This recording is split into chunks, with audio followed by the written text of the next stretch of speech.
Hello mga beshi, magmamarinate po tayo ng ating chicken barbecue. Ayan po yung ating chicken, malinis na po yan. Nilagyan po natin ng asin ng paminta. Ayan mga beshi. Powdered paminta. Naglagay po tayo ng asukal. Konting asukal lang po. Tapos po naglagay po tayo ng food color. Nasa inyo po kung gusto nyo gumamit ng food color o hindi. Dinagyan ko lang po para attractive po yung kulay ng ating chicken barbecue. Naglagay po tayo ng pineapple juice mga beshi. 2 lata po yung gagamitin natin dahil walang malaking pineapple juice na nabili. And then, ayan pa po yung isa, mga beshi ko. Piniga-piga po natin siya ng gusto.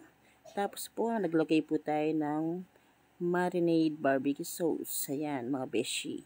Hindi lang po ako nagdidepende sa marinade barbecue sauce. Nagdadagdag po ako ng ibang sangkap. Yan po yung pinakita natin una mga beshi. Tapos po, ayan, ihalo-halo po natin siya or imekos-mekos para po kumapit lahat ng mga sangkap natin dinagay sa ating chicken.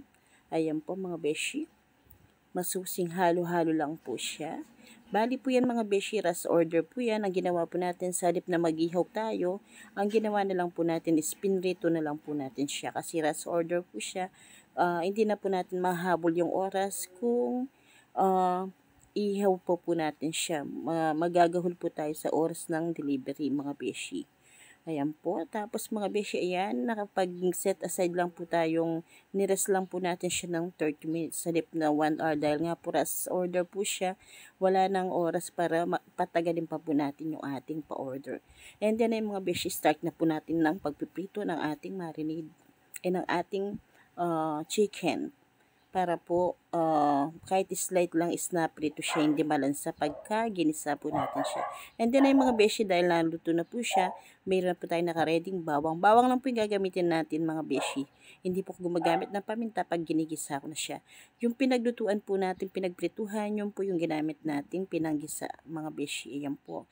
Naglagay na po tayo ng bawang, masusing mekos-mekos lang po para hindi matutong or masunog yung ating bawang. Tapos mga beshi, ayan po yung ating chicken na pinrito na slice na po siya mga beshi. Ayan. Una lang po yung buo siya. Pero pagka naprito na siya, ayan na po mga beshi, binuhos na po natin sa ating talyasi.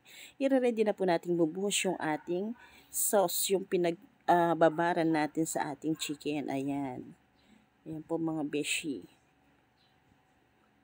Hindi na po natin siya napatagal ng pagluluto. Ayan mga beshi, pinapakulo na po natin yung ating chicken na napritong na marinade kanina para po siguradong lutong-luto siya, pati yung kanyang kaloob-looban sa buto.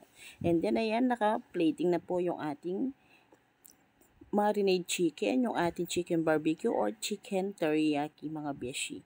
Kaya natawag po chicken teriyaki yan dahil ayan po, mayroon na po siyang sesame seed. Pero isa lang po kalalabasan niya mga beshi, chicken barbecue, chicken teriyaki, isa lang po siya.